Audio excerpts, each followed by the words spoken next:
Donc je vais laisser la place à Jeanne HB, qui est auteure illustratrice de l'École des loisirs, marraine de l'édition de cette année, et à Valérie Travier, qui est chef de bureau de la lecture publique au ministère de la Culture.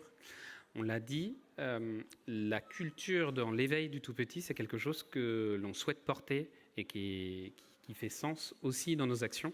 Et c'est pour ça qu'on est très heureux que le ministère de la Culture nous accompagne dans nos actions. Alors, bienvenue à vous et je vous laisse la parole. Merci beaucoup. Alors, on attend peut-être que tout le monde s'installe, mais bon, on va commencer parce que le temps va peut-être nous être compté. Jeanne, hein, vous avez tellement de choses à nous dire. Alors, je suis très heureuse d'être là avec vous aujourd'hui et comme vous êtes la marraine de cet événement, naturellement, c'est aussi, on vous adresse vraiment des remerciements très chaleureux hein, pour avoir accepté de nous parler de ce qui vous tient le plus à cœur. Alors, quand on vous rencontre, bon, moi, j'ai des souvenirs d'enfance. Alors, non pas que je sois si jeune, mais que comme maman, j'ai lu beaucoup j'ai lu et j'ai surtout partagé avec mes fils beaucoup de vos albums. Et ce qui est très intéressant quand on vous rencontre, c'est de voir la fraîcheur avec laquelle justement vous êtes toujours très investi dans cette cause de la petite enfance.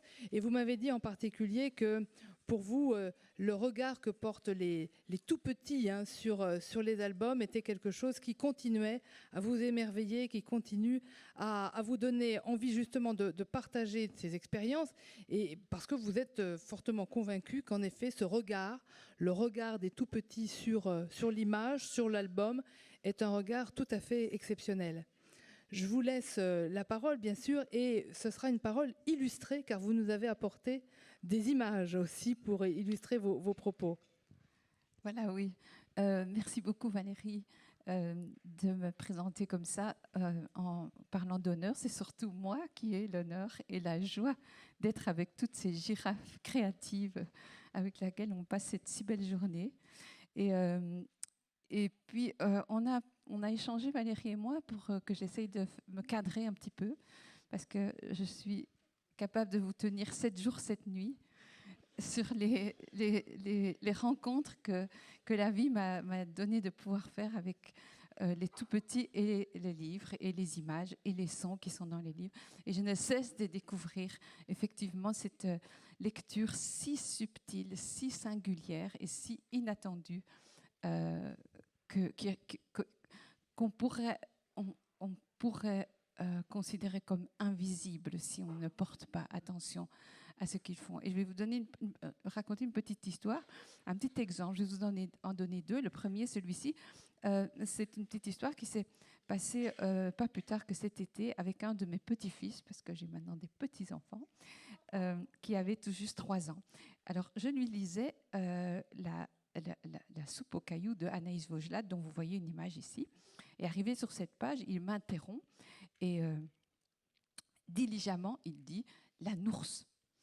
Alors, moi, ne voyant aucun ours et oubliant surtout la bonne parole que je prêche partout, disant combien c'est important de suivre les tout-petits dans ces petits sens qu'ils font avec ce qu'on leur raconte. On sait le livre qu'on leur raconte, mais on ne sait pas que le livre qu'eux se racontent. Et ils s'emparent dans l'image de quelque chose qui leur parle, et parfois ils vous le font savoir. Comme ici, mon petit-fils qui me dit « la nourse ». Et moi, donc, je tombe dans le panneau, et au lieu de chercher à en savoir plus, je rectifie le tir, et je lui explique qu'elle a un cheval qui porte sur son dos un canard, et qu'à cela ne tienne, il persévère, et il me dit « la nourse ». Et là, je vois, tout d'un coup, je vois effectivement un ours. Regardez-le, vous voyez, on le voit tous maintenant, la queue oui. du canard, la nourse. Et je dis, mais oui, tu as raison, il y a un ours. Alors, un petit silence, vous voyez, voilà, la nourse. Un petit silence, et je me range à son analyse, donc je lui dis, mais oui, tu as raison.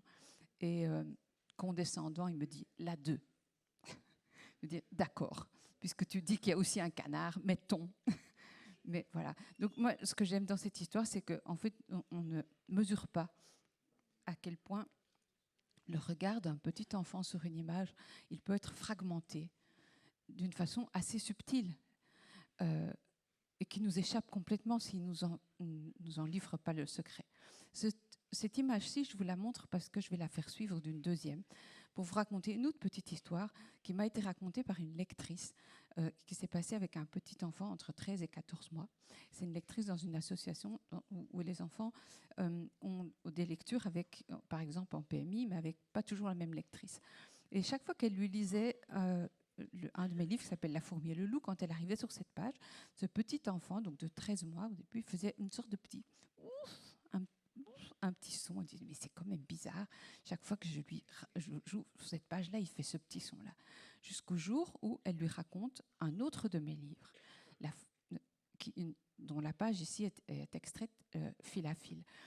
Là, en fait, c'est l'histoire d'un petit bébé araignée, vous voyez, qui manque ici de tomber sur un brin d'herbe, mais elle a plusieurs obstacles à surmonter, mais que la maman rattrape juste à temps. Et le texte fait ouf, oups, ouf.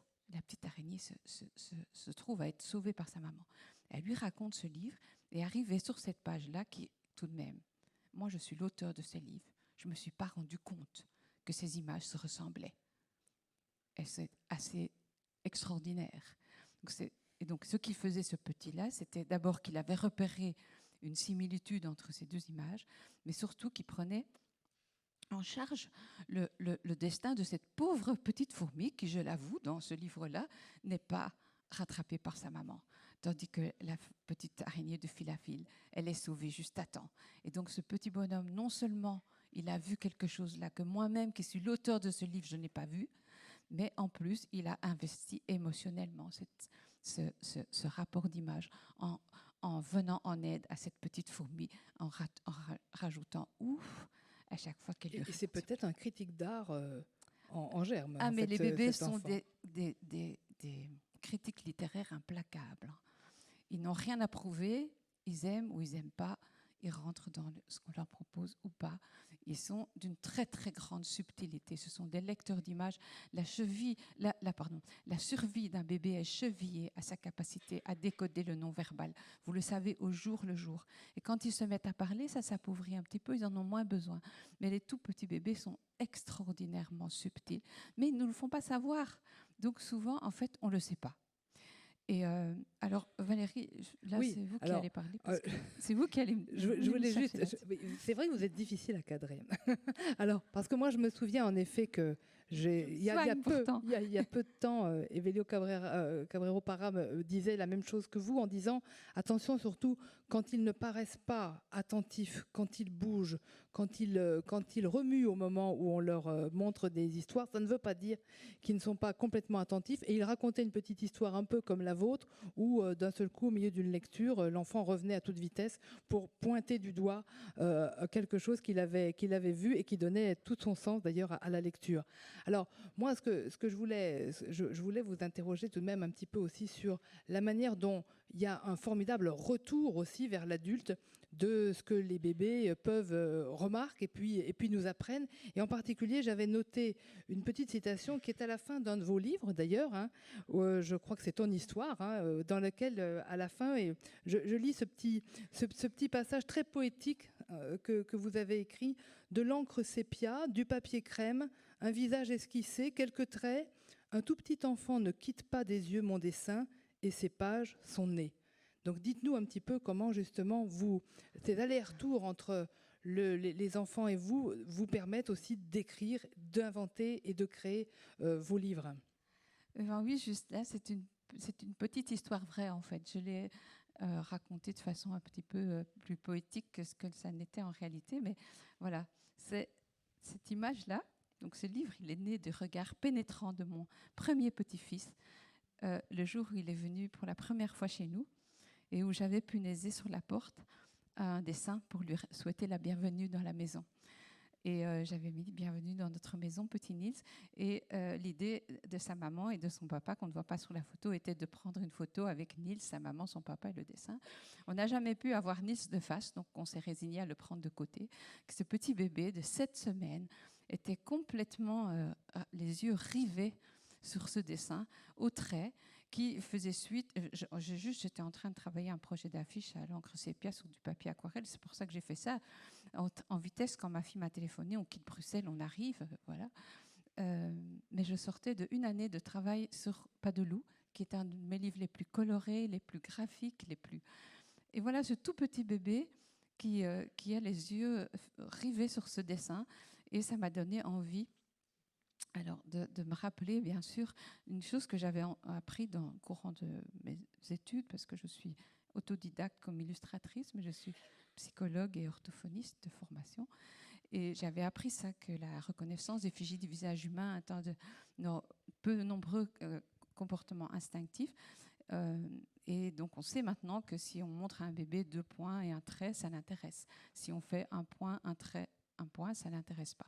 Dire qu'on a quand même, enfin, l'intéresse, je dis les choses vite, on a quand même une préconnaissance de l'effigie du visage de notre espèce. Et donc, j'ai fait un livre avec des visages à toutes les pages, et de façon plus ou moins sibylline, comme vous voyez ici, pour arriver, par exemple, sur une page comme celle-ci, dont je sais que il faudra très longtemps à un tout petit pour voir ce que j'ai représenté sur la page de droite, et alors qu'il sera intéressé par les 2 points et le trait qui sont sur la page de gauche, que l'adulte n'aura peut-être même pas remarqué, en fait. Et donc, pour vous dire aussi que comme c'était un travail que j'ai fait qui allait vraiment, ça c'est important, peut-être vous me questionnez sur ma démarche, mais j'enlève beaucoup plus que ce que je ne mets.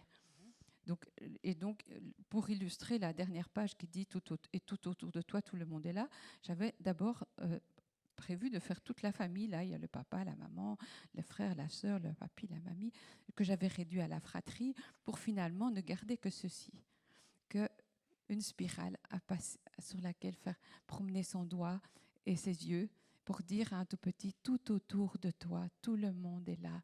Ça me semblait beaucoup plus proche de ce qu'on pouvait... Donc l'intelligence symbolique est première, c'est ce que vous dites. Chez les bébés, c'est assez c'est quelque chose que la vie m'a appris, en fait. Alors ici, je n'ai pas résisté à vous montrer cette image-là. Ça, c'est mon dernier petit-fils. Et j'ai reçu cette image il y a 1 mois. Maintenant, il avait 2 mois, 2 mois et demi. Et c'était accompagné par un petit mot de mon fils, « On n'arrête plus ». Voilà. Et donc, je l'ai encore vu vendredi. Et il me paraît que c'est son livre préféré, avec Bon. Voilà. Alors voici un autre livre, c'est aussi une autre petite histoire que je peux raconter, parce que c'est là-dessus que vous vouliez m'emmener, Valérie. Oui, parce que du symbolisme, là, on passe même à quelque chose de presque abstrait par moment. Donc, Voilà. Alors qu'au départ, c'est aussi une petite histoire vécue, avec le même petit-fils, en fait. C'est comme les aînés dans nos enfants, on a plus de souvenirs. Les expérimentateurs. Il y a des choses nouvelles. Et je me promenais avec lui dans la campagne, et sur le bord du chemin, on a vu un petit oiseau se balancer sur une branche sur le côté du chemin. Donc je me suis arrêtée, et puis le petit oiseau faisait des petits cuis, cuis, et moi j'imitais cuis, cuis. Puis l'oiseau s'est envolé, donc moi j'allais pour continuer la promenade. Puis j'ai arrêté mon geste parce que mon petit-fils tournait la tête, regardait cette branche désormais vide, puisque l'oiseau s'était envolé, avec tellement d'intensité que j'ai simplement commenté. J'ai dit « Ah, l'oiseau est parti ». Sauf que, alors la première fois, je ne suis pas sûre que c'est le même, mais un petit oiseau est revenu se poser sur la branche. Et donc j'ai dit « Ah, il est revenu, bonjour oiseau ». Et puis si vous connaissez Parti, c'est ça le texte du livre, c'est « L'oiseau est parti, il va revenir ». Parce que ce petit oiseau, en fait, se voltait de branche en branche, et je me suis vite rendu compte que je pouvais dire « il va revenir », puisque effectivement, il revenait, il faisait des petits cuis, cuis, cuis que j'imitais. Et puis à un moment donné, je me suis entendue faire la bande-son de ce qu'on leur dit, mais tous les jours. Quand maman ou papa s'en va, on dit « Maman est partie, papa est parti, il va revenir, elle va revenir ». Sauf que quand on a 1 an, une journée, et vous êtes bien placés tout ici pour le savoir, c'est très long. Et que la jubilation de mon petit-fils qui avait juste 1 an, elle venait du fait qu'il n'avait pas le temps d'oublier l'image de l'oiseau qui disparaissait à peine dans les feuillages, qu'il était là à nouveau et que je faisais cette bande-son-là. Et je me suis dit, je vais faire quelque chose avec ça. Mais j'avais d'abord imaginé quelque chose de beaucoup plus figuratif. Et finalement, je ne vais pas vous décrire tout ça, mais c'est devenu effectivement très épuré, et pour raconter cette histoire de séparation, dans laquelle j'ai rajouté, et ça je vous ai raconté l'histoire, ça n'était pas dans la réalité, j'ai rajouté le chat. Le chat qui est cette ombre noire, blottie dans un coin de la page ou toute griffe dehors à la page suivante, qui était ma façon à moi de dire, symboliquement bien sûr, à un tout petit, je sais que ces histoires de séparation, c'est toute ta vie, mais c'est pas toujours facile. Ça peut être dans le repli ou dans l'agressivité qu'un petit enfant manifeste l'effort que ça lui demande de maîtriser l'absence. Et maîtriser l'absence, c'est la grande affaire, la grande mission qu'on s'assigne quand on est tout petit.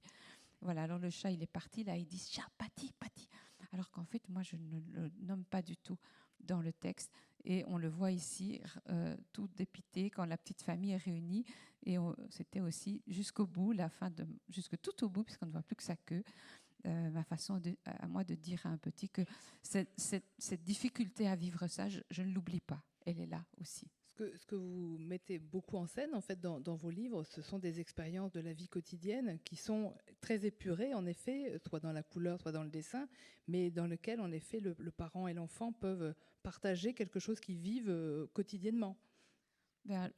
Oui, ce trio parents, enfants, professionnels qui nous réunit aussi aujourd'hui, il est toujours dans ma tête parce qu'un enfant n'est jamais tout seul et que tout ce qu'il découvre est en lien avec ce que nous pouvons lui permettre de découvrir, avec les conditions de bien-être qu'on va assurer pour qu'il puisse être en capacité de se développer. Et donc, quelle magnifique journée pour moi aujourd'hui que d'être ici ou avec l'association Agir pour la petite enfance qui est un programme éblouissant. Et puis, vous toutes, dont toute la matinée, j'ai découvert l'incroyable et joyeuse créativité, parce que ces conditions d'existence sont absolument indispensables pour qu'un petit enfant aille bien. Et donc, voilà, j'ai un autre livre, je regarde l'heure là, oui, ça va aller. Un autre livre ici que j'ai choisi de vous montrer, peut-être certains d'entre vous le connaissent, c'est un livre étrange, dont j'ai la chance inouïe que les bébés arrivent à le médiatiser auprès des adultes parce que ça ne va pas dans l'autre sens. Mais c'est un livre sur lequel j'ai travaillé une année entière sur, en fait, un principe qui est de faire aller les tout-petits vers les histoires, c'est-à-dire vers la narration. C'est quoi la narration ? C'est qu'est-ce qui nous attache à la lecture ? Qu'est-ce qu'on aime quand on nous raconte des histoires, quand on nous raconte des blagues, quand on nous raconte quelque chose qui s'est passé l'après-midi dans le métro ? Les bons raconteurs d'histoires sont ceux qui savent faire monter le suspense et puis qui savent placer leur chute au bon moment. Et en fait, c'est un principe, la narration. C'est un principe que les enfants découvrent et ils le découvrent petit à petit. Beaucoup de mes livres sont juste comme par exemple « Ça va mieux, on peut pas, coucou » que je pense que vous avez peut-être déjà rencontré. C'est plutôt une juxtaposition de moments de vie sans encore un principe narratif, si ce n'est de la première page à la deuxième par couple de 2 pages. Parce que c'est quelque chose qui est en lien avec la vie d'un tout petit. Elle commence par être une juxtaposition de moments qui peu à peu vont s'organiser autour des rythmes alimentaires, autour du rythme de la vie de la famille. Il y a le matin, il y a le midi, il y a le soir. Mais ça se fait petit à petit. Et c'est ça les premières histoires d'un bébé, c'est sa vie.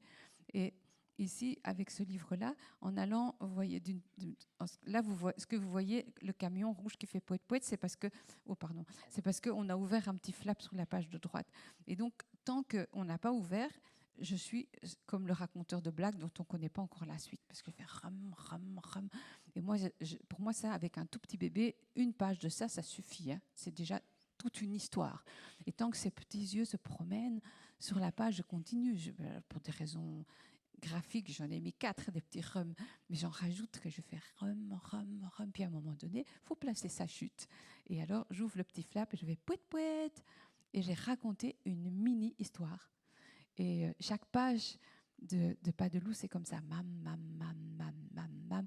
On ne sait pas exactement ce que c'est, ces petites figures carnavalesques qui sont pour moi des doigts trempés dans la confiture, mais ça n'a pas besoin d'être dit, ça peut être vu comme étant n'importe quoi d'autre. Et puis, au moment où on ouvre le petit flap, on a raconté quelque chose. Voilà. Alors, donc ce livre, je vous ai dit que ce sont les bébés qui qui me soutiennent pour vous le faire. Et qui apprennent à jouer à leurs parents. Ah oui, incroyable. Alors ça s'est passé en Auvergne au début du mois d'octobre, donc c'est tout nouveau, avec un petit marceau complètement incroyable. Moi, c'était une rencontre avec des assistantes maternelles qui était organisée par le RAM. Alors moi, j'étais avec, ils étaient 13, dont le plus âgé avait 16 mois. Hein. Donc je vous dis pas, moi je suis quand même, on m'attend un peu au tournant, mais je commence par dire que c'est contre ma religion ce que je fais, c'est-à-dire que lire des livres en groupe comme ça à des tout petits. Mais on a des alliés. Et alors ce petit marceau-là, je commence pas de loup et à la 3e page, ça fait bam, bam, bam. Et alors il sort son petit derrière, il se balance comme ça. Il a 13 mois, ce petit, ou 14 mois, comme ça. Et il fait bam, bam, bam. Alors là, je suis sauvée, évidemment. Et donc, il a avec son sourire, avec sa joie, il a emmené le petit groupe comme ça jusqu'au bout. Et c'était un moment assez exceptionnel. Mais après, donc moi je propose toujours qu'après, évidemment, on laisse les enfants aller vers les livres qu'ils aiment et qu'on va les lire ensemble. Et il est arrivé en poussant pas de loup par terre à 4 pattes. Enfin, pas à 4 pattes, il marche comme ça. Et je lui ai raconté. Et puis, regardez, je ne sais pas si c'est pas filmé, c'est juste des images, mais tout son corps racontait l'histoire. Il était incroyable, vraiment. Il revenait en arrière, il me faisait avancer. Voilà, c'était un moment magnifique avec un vrai livre malgré les apparences, au sens où il y a des images et aussi un petit texte. Hein, le texte, il est ici, ce sont des onomatopées, mais elles racontent quelque chose. Alors vous avez souligné l'importance de la lecture individuelle pour l'enfant. Vous avez beaucoup travaillé avec Access aussi, voilà, avec l'association, où là aussi l'échange est double, c'est-à-dire qu'à la fois il faut prendre beaucoup de temps pour observer les réactions de l'enfant, mais l'enfant en retour permet justement de faire des observations à l'adulte qui sont très importantes et qui lui permettent aussi de développer des histoires, de nouvelles façons de faire. Et comme vous allez nous parler de bons, hein, vous allez nous dire aussi comment justement de nouvelles imaginations d'albums et de livres vous sont venues. Oui, après, c'est très important que vous pointiez ça, puisque quand j'ai dit c'est contre ma religion, je n'ai pas pris le temps de l'expliquer, mais c'est ça que ça veut dire. C'est-à-dire que vous ne songeriez pas à nourrir tous les enfants avec une seule cuillère. À partir du moment où on a compris que le livre, c'est une vraie nourriture, une nourriture de langage, une nourriture de pensée, on comprend la richesse formidable de s'adresser. Alors, maintenant, on dit de plus en plus individualisé, hein, parce que quand on dit individuel, on se dit, attends, qu'elle vienne dans la crèche. Hein. Mais ou bien on se dit, ah oui, mais c'est ça, qu'est-ce qu'elle veut, que j'achète un paravent derrière lequel on va se cacher pendant que les autres s'entretuent dans la crèche. Il n'est pas question de ça. Il est question de changer notre façon de faire ça commence à se savoir quand même. Je crois qu'on voit de moins en moins le livre, que la place du livre soit celle pour le retour au calme ou attendre que les repas montent de la cuisine où on assied 15 bébés devant soi en attendant le silence et l'immobilité. Je pense qu'on a compris. Mais peu à peu. Et là, on met la télévision à la place quelquefois. Oui, mais bon, enfin voilà. Donc le livre n'est pas là pour, en effet, calmer les enfants. C'est vraiment un moment C'est un moment de nourriture, en fait. C'est un moment de nourriture. Et ce que je vous ai raconté avec ces 2 petites histoires, la Nours et Ouf, je voulais commencer par ça parce que comment accéder à cette subtilité du regard d'un tout petit ce sont ses premiers pas dans sa vie de lecteur. Parce que lire, c'est faire du sens. Ce n'est pas pendant très longtemps faire du son. Dans notre langue, avec 26 lettres et quelques digrammes qui forment des sons supplémentaires, on fait tous les énoncés possibles et imaginables. Mais il faut faire du sens. Et ça commence comme ça. Un petit enfant qui voit un ours, là où nous, on n'a vu qu'une queue de canard, il fait un acte de prise de sens. Et c'est ça qu'il faut encourager. Et bon, bien sûr, les lectures en groupe, elles ont leur bienfait. Comme avec le petit Marceau qui a emmené tout le monde avec son petit bom, bom, bom. Et il y a quelque chose qui circule aussi. Quand on a des enfants d'âge différents, les plus grands rient, les plus petits les regardent et puis se mettent à rire aussi, même s'ils ne savent pas pourquoi. C'est magnifique. Mais prévoir, surtout pour les enfants que vous accueillez, hein, puisque on enlève le mot garder, que vous accueillez, que vous éveillez, qui passent beaucoup de temps avec vous et qui retrouvent un papa et une maman en fin de journée. Parfois, il faut passer au supermarché, chercher le deuxième à la danse, rentrer à la maison, faire à manger, donner les bains. Bon, mais vous les avez et vous pouvez leur donner cette nourriture de langue, je vais en parler après, et cette nourriture de pensée, cette attention à cette petite pensée si subtile qui se met en marche de façon toute petite. Ils font des petits sens si nous leur accordons des moments où ils se sentent écoutés dans cette prise de sens, comme Evelio Carrero Parra, il dit ça tellement joliment, on lui dit implicitement, ce que tu fais là, ça m'intéresse, continue. Et c'est fondamental. Et voilà. Donc, ça, c'est la couverture de Bon, un autre de mes livres dans lequel, ici, donc c'est un livre de Bienvenue au monde, ici, aux couleurs de la vie intra-utérine. Je vous ai mis cette image comme ça. Et c'est un livre dans lequel le texte, à l'intérieur, il y a de ce livre se niche une petite comptine qui se chante. Et après les premières pages du livre où le texte fait bon, bon, bon, mais bonjour toi. Là, j'ai passé 2-3 pages. Et puis on arrive à un petit canard au bord de l'eau. Il est si beau qu'il tombe dans l'eau. Plouf! Alors, je vous l'ai écourté un petit peu parce qu'on répète 2-3 fois un petit canard au bord de l'eau. Si vous ne la connaissez pas, au dos du livre, il y a un petit QR code, ou bien sur le site de l'École des loisirs, on l'entend chanter par 2 de mes petits-fils. Voilà. Et la famille est mise à contribution. Ah bon, voilà. et donc, ici, le texte, la musique est dans le livre. Oui. Et bon, vous savez à quel point accentuer la musique de notre voix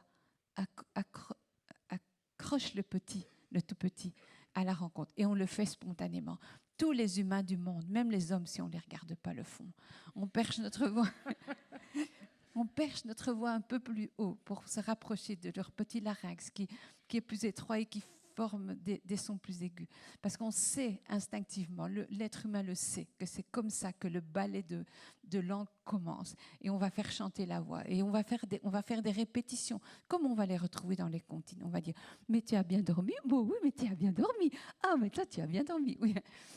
On va faire tout naturellement ce qui se retrouve dans les patrimoines de toutes les langues du monde, ce petit bric-à-brac de mots qu'on fait chanter pour s'adresser au bébé. Et donc, dans les livres, il y a ça, il y a ce texte qui revient, parfois qui chante, carrément comme celui-ci. Du coup, ne croyez pas à l'issue de ce que je vous ai dit que, du coup, il faut que des livres avec des chansons. Hein. La prosodie suffit voilà, dans n'importe quel texte. Absolument. Et déjà, notre voix est celle qui... On fait chanter notre voix pour parler à un bébé. Mais ce dont il a besoin avant tout, voilà, c'est d'être dans l'échange. C'est qu'on prenne du temps pour partager des moments de langue avec le petit. Langue chantée, langue parlée. Et ici... oui, peut-être je voulais l'introduire parce que... Là, vous allez nous expliquer un peu plus d'ailleurs le travail récent que vous faites, parce que ce qu'on a vu, c'est que petit à petit, votre travail va vers une abstraction, hein, de plus en plus, des choses qui sont simplement esquissées, mais vous travaillez aussi maintenant sur des livres d'images sans texte, et ce qui a donné la possibilité aussi de renforcer les échanges avec l'adulte qui partage quelque chose avec l'enfant. C'est ce que vous voulez nous montrer, je crois, maintenant avec les derniers ouvrages sur lesquels vous travaillez. Oui, c'est effectivement... Ils sont partis aussi d'une expérience que vous avez rencontrée aussi avec les enfants et avec les parents. Voilà. Alors, effectivement, ici, c'est vraiment à l'inverse des livres que je vous ai présentés jusque maintenant, qui sont peut-être une approche plus graphique, plus poétique, dont je vous ai expliqué comment elle était née pour certains. Ici, je retourne à mes premiers amours en dessinant des petits humains. J'ai un plaisir énorme à dessiner. Vous avez fait ça dès l'enfance d'ailleurs, je crois, hein, de dessiner et de... Oui. Oui, voilà, je suis de ces enfants qui on a dit le dessin c'est pas un métier, mais j'ai fini par me rattraper. Donc, j'ai dessiné beaucoup, effectivement, depuis toujours. Et donc, ces livres sont effectivement nés de... C'est une réponse, en tout cas la mienne, celle que je peux donner avec ce que je sais faire, sur un registre très différent ici, puisque il n'y a pas de texte dans ces livres-là. Et pourtant, ils sont là vraiment pour soutenir le langage. Et donc, cette écriture en images, elle est née de ce que je glanais dans mes déplacements ces dernières années, donc mes rencontres avec les adultes qui prennent soin des tout petits et qui partout m'exprimaient quelque chose qui a fini par me préoccuper. Hein. Alors c'est vraiment personnel de crèche, personnel d'accueil de la petite enfance, éducatrice jeunes enfants, enseignante, orthophoniste. Ce constat, je l'entendais partout. Les compétences langagières des tout petits sont en recul. Au ministère, on est très, très alerté là-dessus et justement, même l'Agence régionale de santé nous a dit plusieurs fois que c'était très, très important de développer toutes nos actions autour du livre et pour les tout-petits parce qu'il était clair aujourd'hui que les compétences langagières des enfants reculent, c'est-à-dire qu'il y a quand même beaucoup d'enfants qui mettent plus de temps à parler, à s'exprimer et ça, c'est une préoccupation de tous aussi. Oui, c'est ça. Moi, j'entends des enseignantes qui me disent ils font un geste, une mimique, et ils pensent que ça suffit pour se faire comprendre. Ou donc, ils ne formulent pas de phrases. Il y en a, par exemple, qui ont un rapport au langage qui est non communicant. Par exemple, je me disais, là, c'est un exemple qu'on m'a donné, en montrant un petit bonhomme là dans une classe maternelle. Elle me dit il connaît le nom des couleurs en anglais, mais parce qu'il a appris ça sur une petite appli, mais il ne formule aucune phrase. C'est un enfant qui parle par mots, ce qui est à 3 ans et demi inquiétant. Hein. Et donc, alors, je pense que ça va chercher quelque chose sur lequel il faut que nous nous questionnons. On s'interroge beaucoup sur la présence des écrans dans la vie des tout-petits, mais pas assez sur la présence des écrans dans nos vies, à nous, adultes, qui partageons le quotidien des bébés. Alors moi-même, on en est tous là. Et moi-même, quand je regarde mon temps d'écran, je dis mais c'est pas possible, je n'ai pas passé ce temps-là. Bah si, minute après minute, ça s'accumule. Et quand on est avec des jeunes enfants, c'est tout ce temps-là qui les prive de cette nourriture de base absolument indispensable, c'est-à-dire l'échange langagier. Et on les voit, les petits, là, la maman, elle est dans le bus, le papa, dans la file du supermarché, et au lieu d'être dans l'échange, de le prendre sur ses genoux et de dire « Oh oui, regarde, il y a un camion rouge », on pianote sur notre téléphone. Et c'est juste que c'est comme si on ne leur donne plus assez à manger. C'est une privation de nourriture. Et il faut s'interroger là-dessus. Donc, après, je n'ai pas du tout inventé la poudre avec ça. Donc, je fais là maintenant une petite série de... Donc, j'ai 32 titres dans la tête. Je n'arriverai jamais à faire tout ça. Mais ça m'amuse. Mais alors, vraiment, mais vous ne pouvez pas vous imaginer à quel point. Donc, ce sont des petits livres qui sont sur le modèle de l'imagier qui existe depuis la nuit des temps. Enfin, la nuit des temps, j'exagère, mais c'est vraiment, j'ai absolument rien inventé. L'imagier est là, c'est une des premières formes du livre illustré pour le tout petit, mais dans lesquels, donc je ne sais pas si on sait lire ce que j'ai écrit là, parce que j'ai eu vraiment le grand bonheur d'être soutenue par l'association Accès, tout le conseil d'administration a validé mon projet, ils ont pris ça très au sérieux. Et pour moi, c'est un grand cadeau qu'ils m'ont fait parce que c'était un énorme travail pour moi de travail sur l'image qui est, voilà, lire ça, il faut le lire pour comprendre ce que je veux voulu dire. C'est que, en fait, pourquoi j'ai appelé ça des images pour se parler, c'est parce que tout mon travail sur l'image, mais je vais vous montrer des pages, des livres un petit peu après, il est orienté vers ça. Comment mettre dans mon image ce qui va engager l'enfant à faire ce qu'il fait dans la vie de tous les jours et qui est la base des débuts du langage. Ils montrent du doigt, ils font « eh ». Avant les mots, il y a ce fameux pointage qui, vous le savez certainement dans le cadre de votre travail, est vraiment, s'il n'est pas là, il faut s'inquiéter. C'est soit simplement un déficit de stimulation, et si on remet les choses en place, assez vite ça se met en place, parce que l'enfant il montre du doigt et si on ne répond pas, il ne montre plus. Donc ça commence spontanément, mais il faut qu'il y ait une réponse. Sinon, si c'est un signe de trouble du spectre autistique. Donc c'est vraiment le pointage, c'est la base. Comme un petit commence, on fait et nous on donne la langue. Et s'il montre un objet, on va pas, il fait comme ça, on va pas dire gobelet. On va dire oh ben oui, un gobelet là, il y a de l'eau. Oh j'ai soif. Tu veux boire un petit peu? Bref, c'est comme s'il poussait sur un bouton pour nous faire parler, pour se parler. Parce que le petit qui montre du doigt comme ça, il nous parle et dit « ça m'intéresse, dis-moi ce que c'est ». Et il fait seulement « eh ». Et donc, voilà, ce que Bernard Gols pointe là, c'est vraiment très, très important. Il y a beaucoup d'études qui commencent à émerger et qui convergent vers cette même prise de conscience. Quand il y a pas d'interaction humaine, il y a une perte cognitive phénoménale. Pour que le langage se mette en place tout naturellement, il faut un échange joyeux et interactif avec le tout petit. Et inversement, d'ailleurs, on voit que des enfants qui sont privés de langage, privés de ces relations, finissent par être tristes, voire il y a des cas vraiment de dépression infantile qui sont nés du fait que des enfants n'ont plus d'instants d'échange langagier avec leurs parents. Alors c'est vrai qu'on a tous un peu l'expérience que vous avez dite tout à l'heure. On est dans le train, on est dans le bus et on aimerait dire à la maman mais parle-lui plutôt. Bon, mais c'est vrai qu'on est nous-mêmes captés. Alors, on parle souvent du temps de cerveau qui n'est plus disponible pour les adultes, mais il y a aussi le temps de langage.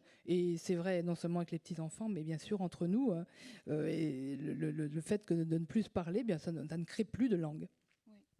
Alors pour la dépression du tout petit, là c'est un cas extrême. Un cas extrême, mais oui. bien sûr, heureusement, parce qu'ils sont très très habiles oui, et aussi à nous faire aller vers eux. Je vais vous montrer, pas tout de suite, mais on va voir un tout petit film où vous allez voir que comme les bébés sont forts. Donc là j'ai juste une image donc pour vous montrer le principe de l'imagier qui est absolument connu. Et des imagiers, il y en a, ils s'en déclinent sur toutes sortes de modes plus merveilleux les uns que les autres. Moi, j'ai absolument pas inventé ça. Et voilà, ici, c'était ça, une image à gauche et enfin un objet représenté à gauche, enfin un objet, ils sont bateau, je ne sais pas si on peut appeler ça un objet, et une petite mise en situation à droite. Avec ce site particulier qu'il y a une narration en fait, de la première à la dernière page. Alors ici, je vous les ai mis à l'état de croquis parce que comme ça, vous voyez comment ça commence. Moi, c'est comme une petite BD, si vous voulez.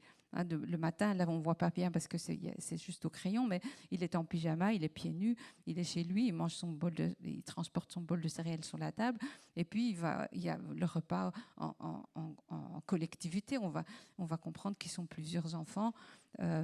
Voilà, ça peut être chez la nounou, ça peut être à la crèche, ça peut être à l'école, on le comprend comme on veut, mais en tout cas, il y a cette petite part de sa vie qui est mise ici en image. Et puis, à l'avant-dernière page, il est assis, là vous ne le voyez pas non plus en couleur, mais il est assis sur un bac à sable dehors, il mange son yaourt, et puis il fait une petite dînette avec ses doudous. Donc, c'est une mini-histoire, en fait, une mini-histoire de la vie qui commence le matin, et ce sont les images du titre « Le repas ». Et donc moi, tout mon travail, c'est de, si vous voulez, de mettre en image des choses qui vont avoir envie, qui vont donner envie aux petits de pointer du doigt ici. Le mouf qui arrive avec le petit pot. Il y a plein de choses à dire là-dessus. Ici, par exemple, quand j'avais à l'état de croquis, le tigre regardait dans l'autre sens. Et quand je l'ai mis en couleur, ça prend plus de vie aussi parce que les dessins au trait, vous avez vu, il y a beaucoup de choses à regarder, on ne voit pas tout. Mais une fois que je les mets en couleur, moi-même, je vois plus clair. Et j'ai inversé, j'ai mis le tigre qui quitte la scène sur la pointe des pattes et que c'est évidemment beaucoup plus intéressant à raconter. Et alors, en fait, là, je vais vous montrer une suite d'images qui va vous montrer ce que je dessine dans ces livres-là, qui me tient à cœur. Parce que, en fait, Non, j'ai oublié de vous dire, donc c'est important avant que je vous montre ça, que je réinsiste sur le fait que je suis très attachée à la lecture du texte pour les raisons qu'on a dit, de cette permanence déjà du texte qui revient, qui donne comme une petite chanson, un retour prosodique et stable au tout petit à qui on lit le livre et qui va l'entendre dans la voix de maman, de papa, de papy, de mamie, de sa nounou, et qui va toujours retrouver cette petite portion de langue et pouvoir s'appuyer dessus. Mais ici, c'est tout à fait autre chose. C'est une autre dynamique langagière qui part de l'intérêt de l'enfant. Il pointe du doigt et nous on parle et on donne la langue. Comme ça se fait dans la vie de tous les jours, mais ici avec quand même cette particularité de l'album, c'est-à-dire que le texte ne se retrouve pas, mais l'image est stable.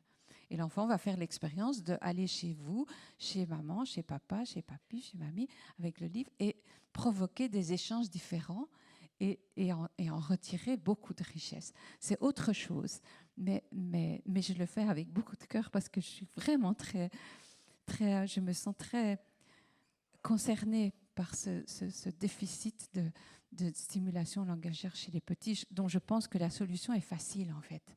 Y compris d'ailleurs dans des langues différentes, parce qu'avec ce type d'imagier, les langues familiales qui peuvent être différentes, multiples quelquefois, peuvent s'exprimer. Vous m'avez dit que vous aviez rencontré des parents justement qui étaient un peu inquiets de savoir dans quelle langue ils parlaient à leurs enfants par la médiation du livre.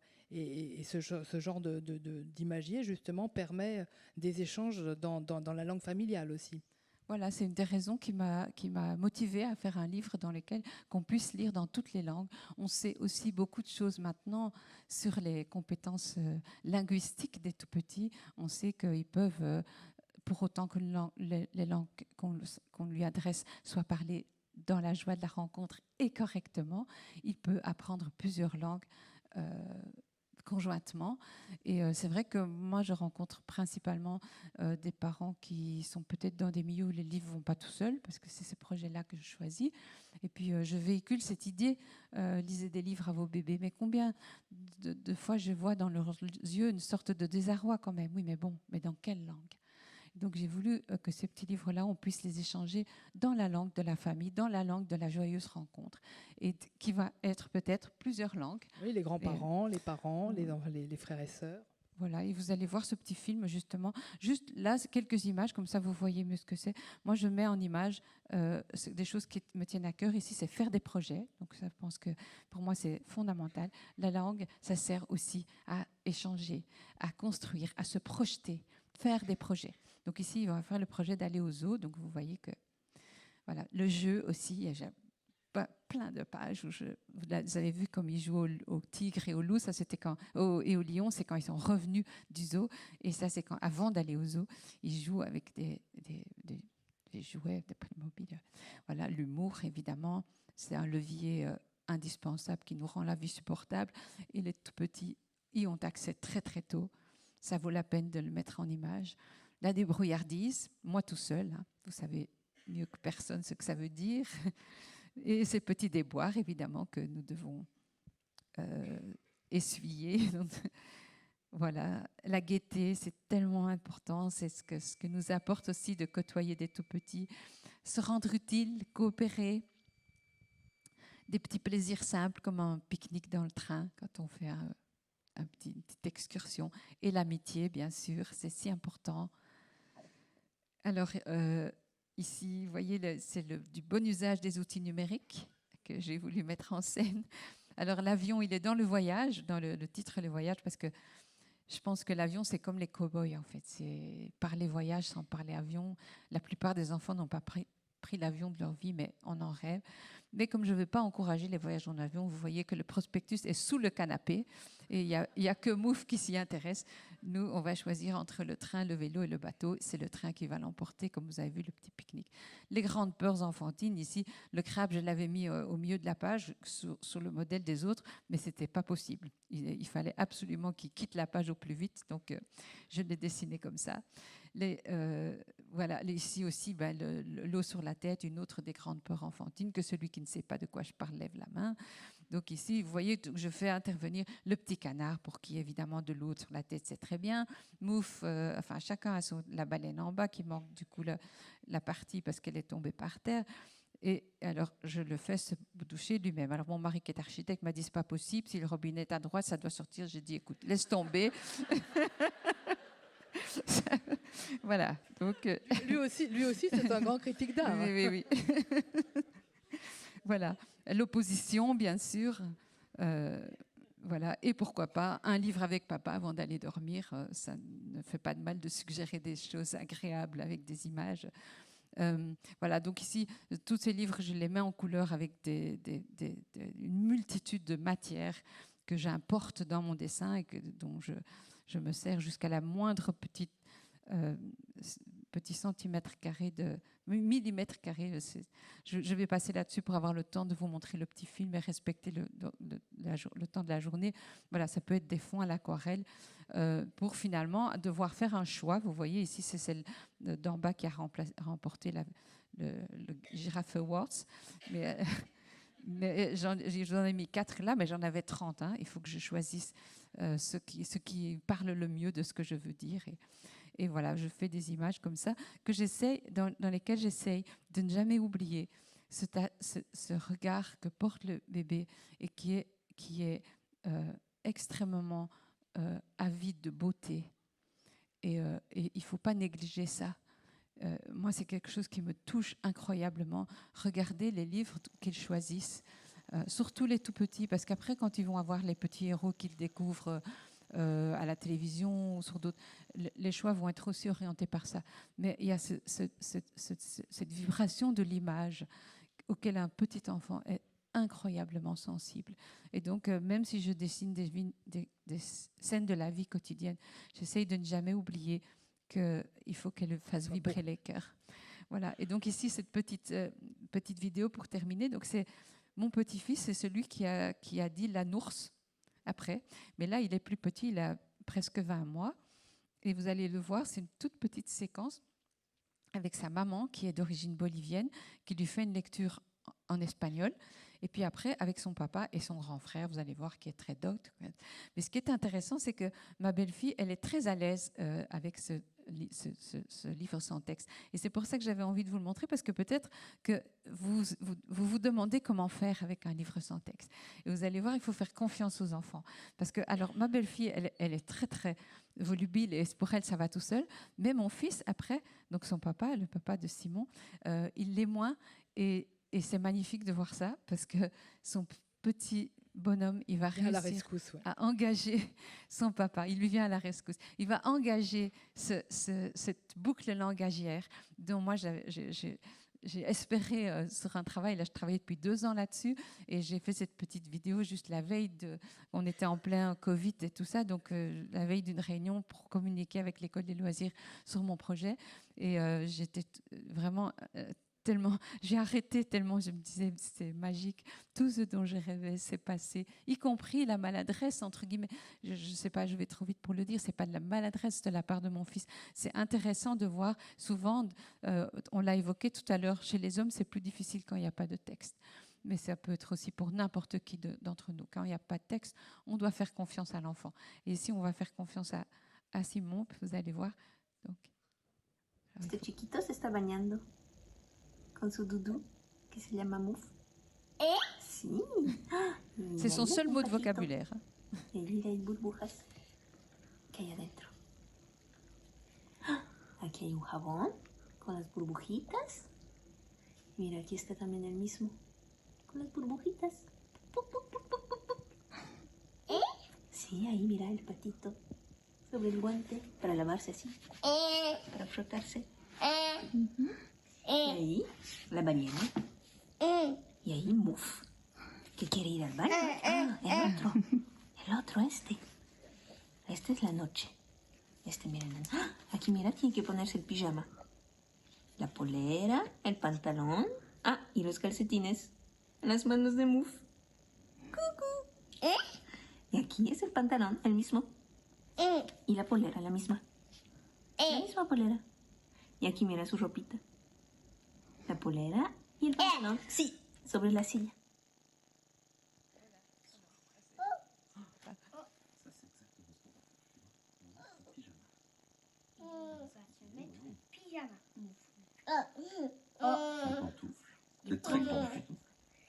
ces pantoufles de son papa, elles sont bien noires. Oui, mais au pied. Par contre, ça, c'est des chaussettes. Regarde, mais... Oh. Oui, là, il a des Il veut mettre pantoufles. son Maintenant, petit regarde pied de qu'est-ce qu'il nouveau fait. dans les chaussons. Il va faire quoi, là? Du dentifrice. Alors, attends, on va remettre les pantoufles. Son papa a compris. Trop bien. Dentifrice. Il va se nettoyer les dents. Frotte, frotte, frotte, frotte, frotte. Oh, il se brosse les dents. Regarde avec sa brosse à dents. Et toi aussi, tu vas le faire, je crois. Attends, exactement. On frotte comme ça. T'as compris, maman? Ah. Mais par contre, c'est pas comme ça. Oh, regarde, le pull de papa. Ici, qu'est-ce qu'il faut? Oui, c'est un livre. Oui, il est triste, le loup. Oui. Oui, il met qu'il son fait, lui dentifrice. Il met son pyjama. Oui, c'est le pyjama. Voilà. Il a Tout juste le monde un apprend. seul- Tout le monde apprend. Le papa, le bébé, le petit Oui. frère. En tout cas, ils font du langage. Et c'était ça mon rêve. Donc, j'avais été si heureuse de voir ça. Et voilà, pour terminer, je vais vous faire une petite, une petite primeur. Une Puisque, avant-première. voilà, ce livre-là, même mon éditrice que je rencontre vendredi prochain n'a pas encore tout vu. Donc, voilà, c'est un des prochains titres que je suis en train de mettre en couleur. Enfin, celui-là, j'ai terminé, mais les 4 suivants que vous avez vus, la ville, le chantier, le parc et c'est comme les petits nains de Blanche-Neige. Enfin, soit, c'est incroyable. Bon, tant pis. Voilà, la ville. Et alors, vous allez peut-être être étonné que je mette une poussette et vous allez voir les autres objets. En fait, moi, je me suis figuré que j'étais toute petite. Et je me suis dit, qu'est-ce que je vois en ville? Qu'est-ce que je vois passer à hauteur de mes yeux? La poussette. Ah, il manque une page. Il y avait le vélo. Il manque le vélo. Le premier, c'était le vélo, mais je sais pas, elle a sauté. L'ambulance, évidemment, ça fait beaucoup de bruit. Alors, vous voyez peut-être pas bien, mais d'ailleurs, je pense que je vais le reculer parce que je l'ai coupé sous le côté, mais je vais bouger. C'est Mouf qui se bouche les oreilles. C'est comme ça qu'on voit que l'image fait du bruit. J'espère. Le bus, évidemment. L'incontournable camion poubelle. Grande passion des enfants. À haute valeur ajoutée, personne ne sait pourquoi. Et les sacs à provisions, parce que quand on est tout petit, en fait, en ville, on se promène avec des sacs et eux, ils ont leurs yeux à hauteur des sacs. Des chiens, pour ceux qui n'habitent pas la campagne, c'est surtout dehors, sur le trottoir, qu'on rencontre des chiens. Et cette image-là, pour terminer, que vous connaissez. Et voilà. Merci à vous de m'avoir écouté. Merci, Jeanne.